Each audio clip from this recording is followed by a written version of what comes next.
നമസ്കാരം. നമ്മുടെയൊക്കെ ചെറുപ്പത്തിൽ നമ്മൾ ഏറ്റവും കൂടുതൽ കളിക്കാൻ ആഗ്രഹിച്ച ഒരു ഗെയിമാണ് GTA വൈസ് സിറ്റി അല്ലേ? ഈ ഗെയിമിനെ കുറിച്ച് പറയുമ്പോൾ തന്നെ കുറേ കാര്യങ്ങൾ നമ്മുടെ മനസ്സിൽ വരും. ഒന്നാലോചിക്കുക, നമ്മളെ പോലുള്ള ഒരു മനുഷ്യൻ ഓടാൻ പറ്റുന്നു, ചാടാൻ പറ്റുന്നു, തല്ലാൻ പറ്റുന്നു, ബൈക്ക് ഓടിക്കാൻ പറ്റുന്നു, കാർ ഓടിക്കാൻ പറ്റുന്നു. ഇങ്ങനെ റിയലിസ്റ്റിക് ആയിട്ട് തോന്നിയ ആദ്യ ഗെയിമല്ലേ നമ്മുടെ GTA വൈസ് സിറ്റി. അപ്പോൾ ഈ ഗെയിമിനെ കുറിച്ച് നിങ്ങൾ അറിയാത്ത കുറച്ച് ഞെട്ടിക്കുന്ന കാര്യങ്ങളാണ് ഞാൻ ഇന്ന് ഈ വീഡിയോയിൽ പറയാൻ പോകുന്നത്. അപ്പോൾ നമുക്ക് സമയം കളയേണ്ട, കണ്ടന്റിലോട്ട് കടക്കാം.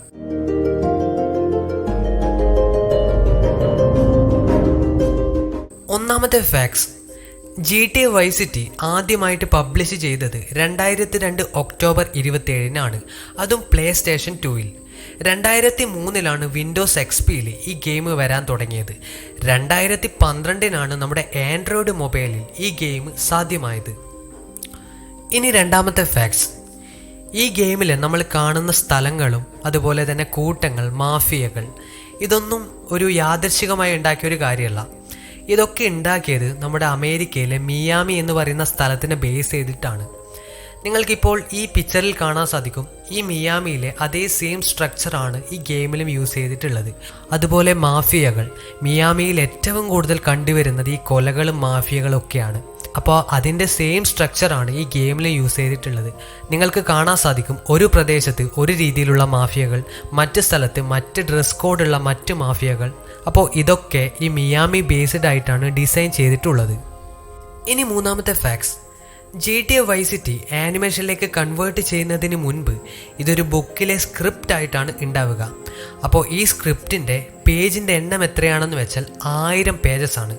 അതായത് ഈ ഗെയിം മൊത്തത്തിൽ അടങ്ങുന്നത് 1000 പേജസിനുള്ളിലാണ്. ഇനി നാലാമത്തെ ഫാക്ട്സ്, ഈ ഗെയിമിൻ്റെ നായകനെ നമുക്കെല്ലാവർക്കും ഇഷ്ടമാണല്ലോ, ടോണി വെർച്ചറ്റി. അപ്പോൾ ഇദ്ദേഹത്തിൻ്റെ സൗണ്ട് ചെയ്തത് ആരാണെന്ന് വെച്ചാൽ ഒരു ഹോളിവുഡ് സെലിബ്രിറ്റിയാണ്, ഒരു ലെജൻഡ് സെലിബ്രിറ്റി എന്ന് വേണമെങ്കിൽ നമുക്ക് പറയാം. അദ്ദേഹത്തിൻ്റെ പേരാണ് റേ ലിയോട്ട. അദ്ദേഹം 50 ഹോളിവുഡ് സിനിമകളിലേറെ അഭിനയിച്ചിട്ടുണ്ട്. അഞ്ചാമത്തെ ഫാക്ട്സ്, GTA വൈസ് സിറ്റി എന്ന ഗെയിമിൻ്റെ തുടക്കം നമുക്കെല്ലാവർക്കും അറിയാം. നമ്മുടെ നായകൻ ഒരു ഇൻ്റർനാഷണൽ എയർപോർട്ടിൽ വന്ന് ഇറങ്ങുന്നു, എന്നിട്ട് ഒരു ഡീലറുമായിട്ട് ഡീല് നടത്തുന്നു. അതിനുശേഷം ഒരു വലിയ ഇൻസിഡൻറ്റ് ഉണ്ടാവുന്നു. ഇത് യഥാർത്ഥത്തിൽ നടന്ന ഒരു കഥയാണ്. അത് നടന്നത് ലോകത്തിലെ ഏറ്റവും റിച്ചസ്റ്റ് ആയിട്ടുള്ള ഒരു ക്രിമിനൽ കേരൾ ഒട്ടോയുടെ നേതൃത്വത്തിലാണ്. സംഭവം ഇങ്ങനെ: കേരൾ ഒട്ടോ ഇന്റർനാഷണൽ എയർപോർട്ടിൽ വന്നിറങ്ങുന്നു, എന്നിട്ട് ഒരു ഡ്രഗ് ഡീലറുമായിട്ട് ഡീല് നടത്തുന്നു. പക്ഷേ അത് അവസാനിച്ചത് ഒരു വലിയ പ്രക്ഷോഭത്തിലാണ്. അപ്പോൾ ആളുകൾ പറയുന്നത് ആ ഒരു സിറ്റുവേഷൻ്റെ ഐഡിയ ആണ് ഈ GTA ഗെയിമിൽ ഈ അവതാരകൻ ഉൾപ്പെടുത്തിയിട്ടുള്ളത്. ഇനി ആറാമത്തെ ഫാക്ട്സ്, ഈ ഗെയിമിൽ നമ്മൾ ഏറ്റവും കൂടുതൽ ഇഷ്ടപ്പെട്ട ഒരു സ്ഥലമുണ്ട്. അത് നമ്മുടെ സ്വന്തം night club, Malibu night club. അവിടെ ഇഷ്ടം പോലെ ഗേൾസ് ഉണ്ട്, നമുക്ക് ആരെ വേണമെങ്കിലും വെടിവെക്കാം. വളരെ എൻ്റർടൈനിങ് ആണ്. എന്നാൽ ഈ നൈറ്റ് ക്ലബ്ബ് മിയാമിയിൽ ഇപ്പോഴും സ്ഥിതി ചെയ്യുന്ന ഒരു നൈറ്റ് ക്ലബ്ബാണ്. ഈ ക്ലബിൻ്റെ പേര് ബാബിലോൺസ് മിയാമി നൈറ്റ് ക്ലബ്ബ് എന്നാണ്. ഈ നൈറ്റ് ക്ലബിൻ്റെ അതേ സ്ട്രക്ചറാണ് നമ്മുടെ ഈ മാലിബു നൈറ്റ് ക്ലബ്ബിൽ ഇവർ ഡിസൈൻ ചെയ്തു വെച്ചത്. ഇനി ഏഴാമത്തെ ഫാക്ട്സ്, 2002-2003 കാലഘട്ടങ്ങളിൽ GTA വൈസ് സിറ്റി എന്ന ഈ ഗെയിം വലിയൊരു പ്രതിസന്ധി നേരിട്ടിരുന്നു. അതായത് ഈ ഗെയിമിൽ വയലേഷൻസും കാര്യങ്ങളൊക്കെ ഉണ്ടായതുകൊണ്ട് ഈ പേരൻസ് ഒക്കെ അടങ്ങുന്ന ഒരു ഗ്യാങ്സ് ഈ ഗെയിമിനെ ശക്തമായി എതിർത്തിരുന്നു. അതുപോലെ ഒരു ന്യൂനപക്ഷ വിഭാഗക്കാരും ഈ ഗെയിമിനെ എതിർത്തിരുന്നു. എന്നിട്ട് ഇവർ കോടതിയിൽ 2 കേസ് കൊടുത്തു.